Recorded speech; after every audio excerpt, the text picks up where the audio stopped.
स्वर्णं चतुर्भुजं प्रसन्नवदनं ध्यायेत् सर्वविघ्नोपशान्तये गजा आननपद्मार्कं गजाननमहर्निशम् अनेकदं तं भक्तानाम् एकदन्तमुपास्महे। गुरुर्ब्रह्मा गुरुर्विष्णुः गुरुर्देवो महेश्वरः गुरुस्साक्षात् परब्रह्म तस्मै श्रीगुरवे नमः। श्रीमाता पितरौ नित्यं जन्मनो मम कारिणी कर्मादिपुरुषस्तेभ्यः प्रथमं स्यात् नमाम्यहं। కూచి కృష్ణమూర్తి గురువరుణకు సత్యవతీ మాతకు నమస్కృత సుమాంజలులివే కీర్తిమంతులైన పితృదేవతలకు సంఘ సేవా తత్పరులకు వందనాలు వెనవేలు. ఓం సవిత్రీభిః వాచాం శశిమణి శిలాభంగరుచిభిః వసిన్యాద్యాభిః త్వాం సహజనని సంచింతయతి యః స కర్తా కావ్యానాం భవతి महतां भंगी सुभगैः वचोभिः वाग्देवी वदनकमल आमोदमधुरैः. परमेश्वर स्वरूपమైనటువంటి సభకి నమస్కారము. యోంతః ప్రవిశ్య మమ వాచమిమాం ప్రసుప్తాం సంజీవయతి అఖిల శక్తిధరస్వధామ్నాం అన్యాంశ హస్తచరణత్వగాదీన్ భగవతే పురుషాయ తుభ్యం. ఏ పరమేశ్వరుడైతే ఉచ్ఛ్వాస నిశ్వాస రూపంలో మనలో ప్రవేశించి మన యొక్క సకల ఇంద్రియాలని సకల అవయవాలని సవ్యంగా పరిచయిస్తున్నాడో అట్టి పరాత్పరునికి శిరసా ప్రణమిల్లి ఈనాటి తిరుప్పావై ప్రవచనాన్ని ప్రారంభం చేస్తున్నాం. మీరాతుంగస్తనగిరితటీ సుప్తముద్బోధ్య కృష్ణం పారాఢ్యం స్వం శృతిశతశిరసిద్ధమధ్యాపయంతి స్వచ్ఛిష్టాయాం ప్రజనిగళితం యా బలాత్కృత్య భుంక్తే గోదా తస్యై నమైదమిదం భూయేవాస్తు భూయః. ఈరోజు ఈ ధనుర్మాస వ్రతంలో 11వ రోజు కాబట్టి 11వ పాసురాన్ని అనుసంధానం చేస్తూ ఆండాళ్ళ తల్లి మనకి ఇచ్చినటువంటి ఆదేశాలను పాటిస్తూ ఎంతవరకు మన యొక్క జీవితాన్ని సంస్కారవంతం చేసుకోగలుగుతామో అంతవరకు చేసుకోవడానికి ప్రయత్నం చేద్దాం. கத்தக்கரவை கணங்கள் பல கறந்து செத்தார்த்திர லயழச் சென்று செருச்செய்யும் குத்தம் ஒன்றில்லாத கோபலர் தம் பாட்கொடியே புத்தர் வல்குல் புணுமைத்தே போதராய் சுத்தத்து தோழி மாறெல்லாரும் வனும் நின் முத்தம் புகன்று முகில் வண்ணன் பேட்பாட சித்தாதே பேசாதே செல்வ பெண்ணாட்டி நீ எத்துக்கு அரங்கம் పోర్లేలోరంబాయ్. ప్రతిరోజు ఒక్కొక్క గొప్ప బాలికని లేపుతూ ఆ లేపేటప్పుడు ఆ గొప్ప బాలిక యొక్క గొప్పతనాన్ని మనకు చెబుతూ ఆమె లేవడానికి వీలుగా ఉండేలాగా శ్రీకృష్ణ సంస్మరణాన్ని చేస్తూ ధ్యానం ఎలా చేయాలో మనకు నేర్పుతోంది ఆండాళ్ళ తల్లి. ఈరోజు ఓ గోపాలకుల తిలకమా, ఓ చిన్నదానా, లేత వయస్సు కలిగిన యొక్క పశువుల యొక్క అనేకమైనటువంటి సమూహ సంపద కలిగినటువంటి మీ వంశం చాలా గొప్పది. అటువంటి వంశంలో పుట్టినటువంటి నీవు, మీ వాళ్ళందరూ ఎటువంటి వాళ్ళు, ఎవరికి ఎన్ని కావాలంటే అన్ని పాలు పితికి ఉచితంగా ఇవ్వగలిగినటువంటి వారు. అంతటి కలిమి కలిగినటువంటి వంశంలో నువ్వు పుట్టావు. అయితే శత్రువులు నశించేటట్టుగా యుద్ధం చేయగలిగిన వారు కూడా మీ వాళ్ళు. అలాగే ఒక్క దోషమైనా కూడా లేకుండా ఈ గొల్లకులంలో పుట్టినటువంటి బంగారు తీగ, ఓ అందమైన దానా, నీవు ఎలా ఉంటావంటే చాలా సౌందర్య రాశివి. నీ యొక్క నడుము చూస్తే పుట్టలో ఉన్నటువంటి పాము యొక్క పడక ఎలా అయితే ఉంటుందో అంత అందంగా ఉంటుంది సుమా. అంతేకాదు నీ యొక్క శిరోజాలు ఎలా ఉంటాయంటే నెమలి పింఛం విప్పితే ఎలా ఉంటుందో అంత అందంగా ఉంటాయి. అటువంటి అందానికి మారుపేరైనటువంటి ఓ మయూరం లాంటి ఓ అందగత్తే రామ తలుపులు తీసి మాతో ఈ వ్రతం చేయించడానికి రా అని. మరి ఇప్పటిదాకా అనేక మందిని లేపింది కదా, మళ్ళీ ఇంకా ఎందుకు లేపడం అంటే ఎవరి దగ్గర ఏ ఉపాయం ఉందో మనకు తెలియదు కదా. అందుచేత ఒక్కొక్కరి ద్వారా ఒక్కొక్క రకమైనటువంటి ప్రయోజనాన్ని పొందవచ్చు అనేటటువంటి ఉద్దేశంతో ఆండాళ్ళ తల్లి తనకి తెలిసినటువంటి గొప్ప బాలికలందరినీ కూడా లేపుతూ తన యొక్క సమూహంలో కలుపుకుంటూ ఆ శ్రీకృష్ణుణ్ణి కీర్తించడానికి ప్రయత్నం చేస్తోంది ఆమె. అలా కీర్తించడం వల్ల వచ్చేటటువంటి ఫలితం అందరికీ సమానంగా లభించాలి అని ఒక్కటే ఇక్కడ ఆండాళ్ళ తల్లి యొక్క ముఖ్యమైనటువంటి ఉద్దేశం. అందుచేత ఎంతలా మేము కీర్తనలు చేస్తూ ధ్వని చేస్తున్నా సరే నువ్వు ఆ ధ్వనిని వినపడనట్టుగా ఉలకక పలకక ధ్యానంలో ఎదుకున్నావమ్మా. ఇది శ్రీకృష్ణ సంశ్లేషణం యొక్క అనుభవం, ఆనందమా? ఆ అనుభవంలో ఉండిపోయావా? ఒకవేళ అలాగే కనుక ఉండిపోతే, నువ్వు ఒక్కటివే ఎలా ఉండిపోతే మాకెక్కడ దొరుకుతుంది? అందుచేత మాకు కూడా ఆ ఆనందాన్ని పంచిపెట్టు, మా చేత కూడా వ్రతం చేయించి ఈ శ్రీకృష్ణ సంశ్లేషణ అంటే ఆయన్ని కౌగులించుకున్నటువంటి ఆ ఆనంద అనుభవాన్ని మమ్మల్ని కూడా అనుభవించేలా చెయ్యి అని చెప్పేసి ఆ గోప బాలికని ఆమె ప్రార్థిస్తాను. అన్ని విషయాల్లోనూ శ్రీకృష్ణుడితో సమానమైనటువంటి దానివి నువ్వు. కాబట్టి నిన్ను నేను ప్రత్యేకంగా లేపి మా యొక్క సమూహంలో నిన్ను చేర్చుకోవాలని చెప్పేసి మేము అనుకుంటున్నాము. అందుకని నువ్వు వచ్చి మాకు తగినటువంటి సూచనలు ఇచ్చి ఆదరణీయుడైనటువంటి ఆ శ్రీకృష్ణుణ్ణి ఎలా చేరాలో, ఎలాగా కీర్తించాలో అన్నీ కూడా మాకు నేర్పి ఆ భగవద్ ఆరాధనకు గాను భగవత్ కైంకర్యానికి గాను ఏం చెయ్యాలో మా చేత చేయించు అని చెప్పేసి ఆ గోపికని అడుగుతోంది ఆండాళ్ళ తల్లి. అయితే ఇక్కడ ఈ ప్రపంచంలో ఉన్నటువంటి సమస్తము కూడా కృష్ణమయమే, అది భగవత్పరం కానిది ఏది ఉండరాదు అని ఈమె యొక్క భావన. ఏది? ఆండాళ్ళ తల్లి యొక్క భావన. కాబట్టి అటువంటి ప్రతి వస్తువుని ఆయనదే కాబట్టి ఆయన్నే స్మరిస్తూ కృష్ణ నేను ఈరోజు భోజనం చేశాను, కృష్ణ ఈరోజు నేను నిద్రపోయాను, కృష్ణ ఈరోజు నేను ఈ పని చేయగలిగాను అని ఏ పని చేసినా సరే ఆ భగవానుని తలుచుకుని ఆయన యొక్క ప్రసాదంగా చేయడం మొదలు పెడుతోంది ఆమె.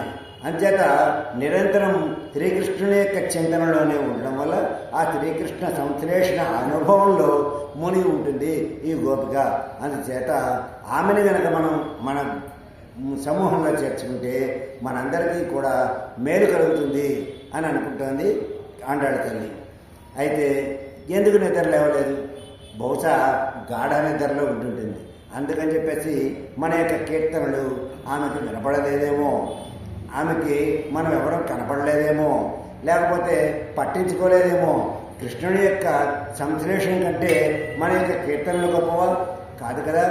అందుచేత ఆమె మనని చూసి ఉండకపోవచ్చు అని అనుకుని ఇంకా ఆమె గురించి ఆండాళ్ళ తల్లి ఏమని చెప్తామంటే, ఆ త్రేతాయుగంలో శ్రీరామచంద్రుడిని పురుషులే మోహించేవారట, కానీ ఈ యుగంలో నిన్ను స్త్రీలు మోహించేంతటి అందం ఉంది నీలో.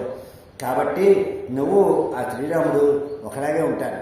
అందుకని నువ్వు కనుక అంతటి సౌందర్య రాశివి కాబట్టి నువ్వు కనుక ముందరున్నట్లయితే ఆడవాళ్ళని చూసేటప్పటికీ మోహం అనేటటువంటిది వస్తుంది. కాబట్టి పరమేశ్వరుడు కూడా అటువంటి మోహాన్ని చెల్లింప చేయగలిగినటువంటి సమర్థురాలు కాబట్టి మమ్మల్ని కూడా నీతో పాటు తీసుకువెళ్ళి ఈ వ్రతాన్ని పూర్తి చేయించు అని చెప్పేసి ఆండాళ్ళ తల్లి అడుగుతాను.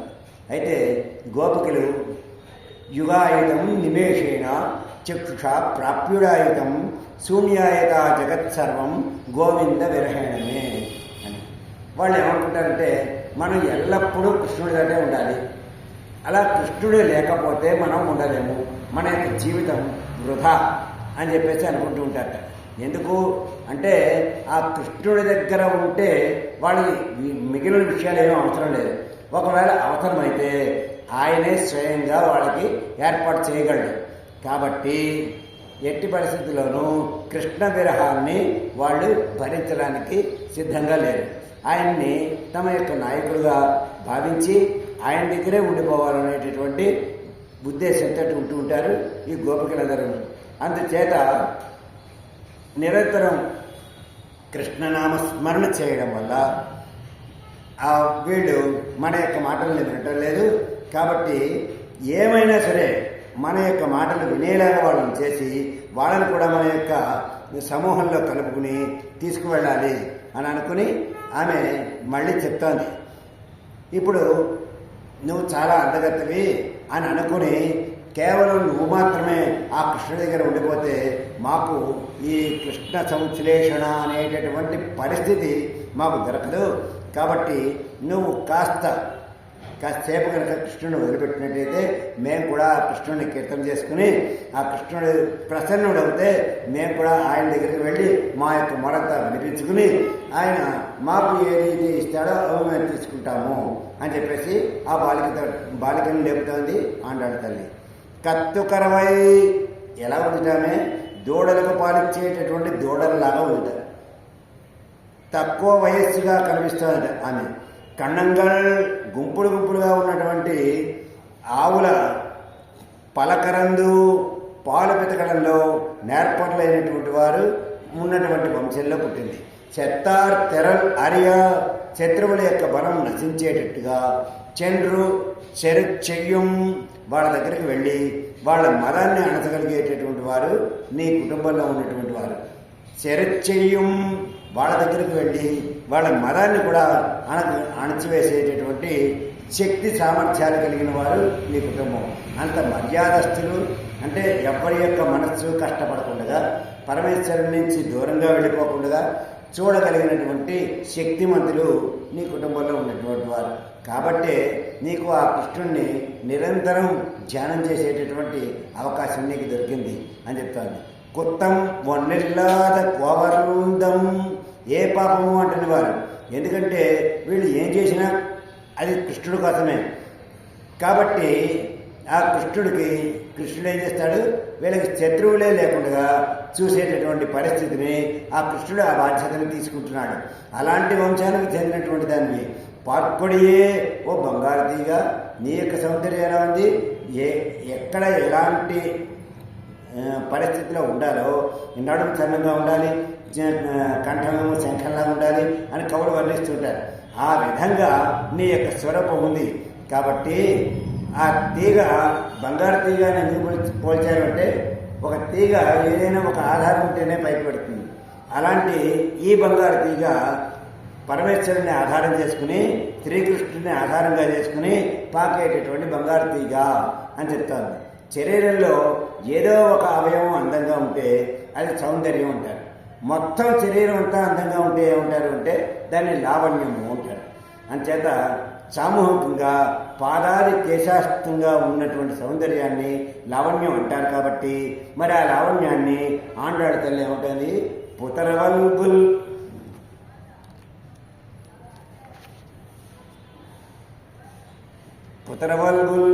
తను పుట్టలో ఎలాంటి భయము లేకుండా చుట్టుకుని పడగ మాత్రం పైకెత్తి ఉన్నటువంటి పాము ఎంత అందంగా ఉంటుందో నీ యొక్క స్వరూపం అంత అందంగా ఉంది అని చెప్పేసి చెప్తాను. పునమయ్యలే ఏ భయం లేనటువంటి తన యొక్క వనంలో పురివిప్పి నెమలి ఎలా అయితే ఆడుతుందో అలా నీ యొక్క కేశపాశం చాలా అందంగా ఉంది అని చెప్తాను. పోదరాయ్ రావమ్మా, నీ వెంటే మేము నడుస్తాం, నువ్వు ఏం చెప్తే అది చేస్తాం అని చెప్తున్నారు. సుత్తత్తు తోరిమాల్ ఎల్లారం బంధు, ఈ చుట్టూ ఉండేటటువంటి చిలికెత్తలందరూ కూడా వచ్చి మొత్తం పుగుందు నీ ముంగిట ప్రవేశించి ముగిల్ వర్ణన్ పేర్పాడ నీలమేఘశ్యాముని పాడుతున్నారు, ఆయన కీర్తిస్తున్నారు. నిన్ను నెమలితోటి పోల్చాం. నెమలి మేఘాన్ని చూసి ఎలా అయితే పరిగెత్తుకుంటూ వచ్చి ఆట ఆడుతుందో అలాగా నీలమేఘశ్యాముని చూసి మేము కీర్తిస్తుంటే నువ్వు కూడా వస్తావని మేమందరం కూడా అనుకున్నాం. కానీ సిత్తాదే, ఉలుకు లేదు, పలుకు లేదు, వేశాదే, నువ్వు ఏమి మాట్లాడటలేదు మాతోటి. సెల్వపెన్నాటి ఓ సంపన్నురాలా, ఏనుమ్మా ఐశ్వర్యం అదమా, నీకేమన్నాను గర్వం వచ్చిందా? అటువంటి గర్వం నీకు ఎందుకు రావాలి? నువ్వు కృష్ణుడి దగ్గరే ఉన్నావు కదా అంటారు. నీ ఎత్తుక్కురం పారుల్, లేకపోతే నువ్వు ఎందుకు పడుకున్నావు లోపల? మేము ఇంతలా కీర్తన చేస్తున్నాం కదా, ఈ కీర్తన చూసైనా నువ్వు రావాలి కదా, వినైనా రావాలి కదా అని గోపబాలికని లేపుతోంది ఆమె. అయితే ఎలా ఉంటుందంటే పరమేశ్వరుడు మనకి అన్నీ ఇస్తాడు, కానీ మనం మర్చిపోతూ ఉంటాం. దీనికి ఆయన ఒక చక్కటి వృత్తాంతం చెప్పాడు. ఒక ఇద్దరు మిత్రులు ఒక దేవాలయం వైపు వెళ్తున్నారు. ఒక అతను ఆ దేవాలయం పక్కన నిలబడి అడుక్కుంటున్నాడు. అడుక్కుంటుంటే, ఏమయ్యా నీకు అన్ని అవయవాలు బాగానే ఉన్నాయి కదా, నువ్వు అడుక్కోవాల్సిన పని ఉంది, ఉద్యోగం చేసుకోవచ్చు కదా అన్నాడు ఒకడు. అప్పుడు ఆయన జవాబు ఏం చెప్పాడంటే, నేను ఉద్యోగం చేసుకునేవాడినండి, ఒకప్పుడు నాకు ఉద్యోగం హఠాత్తుగా పోయింది, నాకు భార్యాబిడ్డల్ని పోషించుకునేటటువంటి స్థితి లేక ప్రస్తుతం అడుక్కుంటున్నాను, నాకు ఉద్యోగం లేదన్నాడు. సరే మీరేమన్నా ఉద్యోగం ఇస్తారా అని అడిగాడు తిరిగి. అప్పుడు చెప్పినటువంటి ఆయన అన్నాడు, నేను నీకు ఉద్యోగం అయితే ఇవ్వను, కానీ నీ కాళ్ళ మీద నువ్వు బ్రతికేటటువంటి ఒక పరిస్థితి కల్పిస్తానన్నాడు. సరేనండి అన్నాడు. నేను చెప్పినట్టుగా నువ్వు చేయగలవు అన్నాడు. చేస్తానండి అన్నాడు. నాకు ఒక 100 ఎకరాల మాగాణి ఉంది, దాన్ని నువ్వు చక్కగా పండించుకుని దాని మీద వచ్చినటువంటి ఆదాయం అంతా నువ్వు తిను, నాకు కొద్దిగా ఇవ్వు అన్నాడు. అంటే మీకు ఒక 90%, నాకు ఒక 10% ఉండండి అన్నాడు. కాదు అన్నాడు. అయితే మీకు ఒక 80%, నాకు ఒక 20% అండి అన్నాడు. కాదు. అయితే మీకు ఒక 60, నాకు ఒక 40 అన్నాడు. కాదు. నాకు 10% ఇస్తే చాలు, నువ్వు 90% తీసుకో, అన్నీ నువ్వు ఉండడానికి ఇల్లు ఇస్తాను, దానికి పండించుకోవడానికి విత్తనాలు కొనిస్తాను, ఎరువులు వేయడానికి ఎరువులు కొనిస్తాను, అన్నీ నేనే ఇస్తాను, నాకు 10% ఇస్తే చాలు, నువ్వు 90% నువ్వు తిను, దాని మీద వచ్చింది అంతా నువ్వు నీ యొక్క తెలివితేటలతో పండించుకోవాలి అని చెప్పాడు. సరే అండి, నాకు ఇష్టమేను అన్నాడు. ఎందుకంటే 90% తీసుకోవడం అంటే ఇబ్బంది ఏమీ లేదు కదా ఎవరికేమో. వీడికి ఆ 100 ఎకరాలు పొలం అప్పచెప్పాడు. ఆ పొలంలోనేమో కావాల్సినవన్నీ ఏర్పాటు చేశాడు. వీడు ఉండడానికి ఇల్లు కూడా ఏర్పాటు చేశాడు. వీడు చక్కగా పంట పండిస్తున్నాడు. 90% వాడు తీసుకుని 10% వీడికి పంపిస్తున్నాడు. ఇలా కొన్నేళ్ళు గడిచిన తర్వాత ఇప్పుడు వాడు ఎప్పుడూ కూడా 10% తీసుకోవడానికి నా దగ్గరికి రావటం లేదు. నేనే చాలా కష్టపడుతున్నాను. ఈ 10% వీడికి ఎందుకు ఇవ్వాలి అని అనిపించింది. కొన్నాళ్ళు అనిపించి ఇవ్వడం మానేసి ఇక పైనుంచి నేను ఇవ్వను అని గట్టిగా నిర్ణయం చేసుకున్నాడు. అలా నిర్ణయం చేసుకున్న 10 నిమిషాలకి ఆయన వచ్చాడు. నాకు ఇవ్వవలసిన 10% డబ్బులు నాకు ఇవ్వలేదు. మీరు ఏ రోజుని కూడా ఇక్కడికి రాలేదు, చూడలేదు, ఏమీ చేయలేదు, అలాంటప్పుడు మీకు 10% ఎందుకు ఇవ్వాలండి అని అన్నాడు. అనేటప్పటికీ ఇంకా ఈయన ఏం సమాధానం చెప్పాలా అని ఆలోచిస్తుంటే, ఇవ్వక్కలేదు, మీరు వెళ్ళిపోవచ్చును అన్నాడు. సరే నేను వెళ్ళిపోవచ్చును, నేను వెళ్ళిపోతూ నీకు ఇచ్చినటువంటి 100 ఎకరాల పొలం కూడా తీసేసుకున్నాను అనుకో, అప్పుడు నీ పరిస్థితి ఏమిటి అని అడిగాడు. అప్పుడు కానీ వాడికి తెలియలేదు, మొత్తం భూమి అంతా వాడిదే కదా.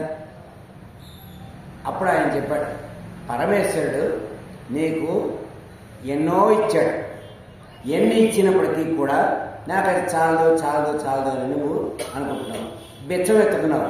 అలా బెచ్చగాడిగా ఉన్నటువంటి నీకు 100 ఎకరాల పొలం ఇచ్చి, నీకు కావాల్సినటువంటి ఇల్లు ఇచ్చి, ఆ విత్తనాలు ఇచ్చి, ఎరువులు ఇచ్చి, అన్నీ ఇస్తే నువ్వు పండించి 90% తీసుకుని 10% నాకు ఇవ్వడానికి నువ్వు చాలా కష్టపడుతున్నావు. కానీ పరమేశ్వరుడు ఏం చేశాడు, మనకి ఎన్నో అవయవాలు ఇచ్చాడు, 5 జ్ఞానేంద్రియాలు, 5 మనకు కావలసినటువంటివన్నీ ఇచ్చాడు. కాలేయం ఇచ్చాడు, గుండె ఇచ్చాడు, ఉదరం ఇచ్చాడు, ఎన్నో ఇచ్చాడు. తినడానికి బయట భోగ్య వస్తువులు ఇచ్చాడు, భోగ్య ఉపకరణాలు ఇచ్చాడు. ఇవన్నీ ఉపయోగించుకుని కేవలం 10 నిమిషాలు పరమేశ్వరుడి గురించి మనం ధ్యానం చేయమంటే చేయలేకపోతున్నాం. అందుచేత ఇదో నీ పరిస్థితి కూడా ఇదే సుమా ఆ 10 నిమిషాలు కనుక నువ్వు పరమేశ్వరుడి గురించి ధ్యానం చేస్తే నీ యొక్క అవయవాలని సక్రమంగా పనిచేస్తాయి, నీ యొక్క బుద్ధి సక్రమంగా పనిచేస్తుంది. అప్పుడు నాకు 10 నిమిషాలు 10% ఇవ్వవచ్చా ఇవ్వక్కర్లేదా అనేటటువంటి విషయం తెలుస్తుంది అని చెప్పేశాడు. అనేటప్పటికీ అప్పటిదాకా అతనికి ఏమీ తెలియనటువంటి వాడికి ఈ మాటలు విన్న తర్వాత జ్ఞానోదయం అయింది. అవును, నిజమే కదా, పరమేశ్వరుడు నాకు అన్నీ ఇచ్చినప్పుడు నేను కనీసం ఒక్కరోజు కూడా దేవాలయానికి వెళ్ళలేదు, ఒక్కరోజు కూడా కనీసం రామ అనలేదు, కృష్ణ అనలేదు, పరమేశ్వరుడిని తలుచుకోవటం లేదు. ఇలాంటి పరిస్థితుల్లో నాకు పరమేశ్వరుడు ఇవ్వవలసిన అవసరం ఏమిటి అని అనుకున్నాడు. ఇలా అనుకోవడం వల్ల వెంటనే వాడి జ్ఞానోదయం కలిగి, స్వామి అసలు మీరే 90% తీసుకోవాలి, నేనే 10% తీసుకోవాలి, ఇది మీది కదా అని చేత ఇప్పటిదాకా మీకు ఇవ్వవలసినటువంటి అంతటిది కూడా మీరే తీసుకోండి అన్నాడు. అంటే నేను నీకు చెప్పినట్టుగానే 90% నీకు ఇవ్వడానికి నేను నిర్ణయించుకున్నాను కాబట్టి నాకు ఇవ్వవలసింది మాత్రమే నాకు ఇయ్యి, కానీ నువ్వు ఎల్లవేళ నేను ఫలానా స్టేజ్ నుంచి ఈ స్టేజ్కి వచ్చానని మాత్రం ఆ స్థితిని గుర్తుపెట్టుకో. వెనకటి రోజులు మర్చిపోయావంటే ఇప్పుడు నీకు గర్వం వస్తుంది తప్ప ఇంకొకటి రాదు అని చెప్పేసి చెప్పాడు. అలాగే ఈ ఆండాళ్ళ తల్లి ప్రతిరోజు ఒక్కొక్క గోప బాలికను లేపుతూ అనేక రకాలైనటువంటి కీర్తనలు చేస్తూ, ఇంకో మేము ఇలా కీర్తనలు చేస్తున్నాం, నువ్వు ఎందుకు లేవట్లేదు, లేవమని చెప్పేసి చెప్తాను. లేవట్లేదు అంటే అర్థం ఏంటంటే ఇక్కడ గోప బాలికలు ఎవరు అంటే మనమే. అక్కడ వినిపిస్తున్నటువంటి మంచి మాటలు ఆండాళ్ళ తల్లి పలుకులన్నీ కూడా ఏమిటంటే మనకి చుట్టూరా ఉండేటటువంటి మహాపురుషుల యొక్క మంచి మాటలు, వాళ్ళు చెప్పినటువంటి మంచి మాటలు. వాటిని కనుక మనం మనసులో ధరించగలిగితే మనంతటా మనమే సంస్కారవంతం అవుతాము అని చెప్పేసి ఆండాళ్ళతో చెప్తాను. ఈనాటి పాసురంలో కొత్తగా చెప్పడానికి ఏమీ అవకాశం లేదు కాబట్టి ఇక్కడ ముగించవలసి వస్తుంది. స్వస్తి ప్రజాభ్య పరిపాలయంతాం న్యాయేన మార్గేణ మహిమహీషా గో బ్రాహ్మణేభ్య శుభమస్తు నిత్యం లోకా సమస్తా సుఖినో భవంతు.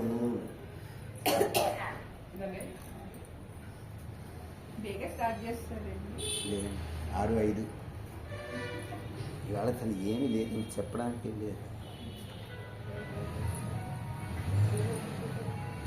ఇందులో కూడా ప్రత్యేకమైనటువంటి మాటలు ఏమి లేవు.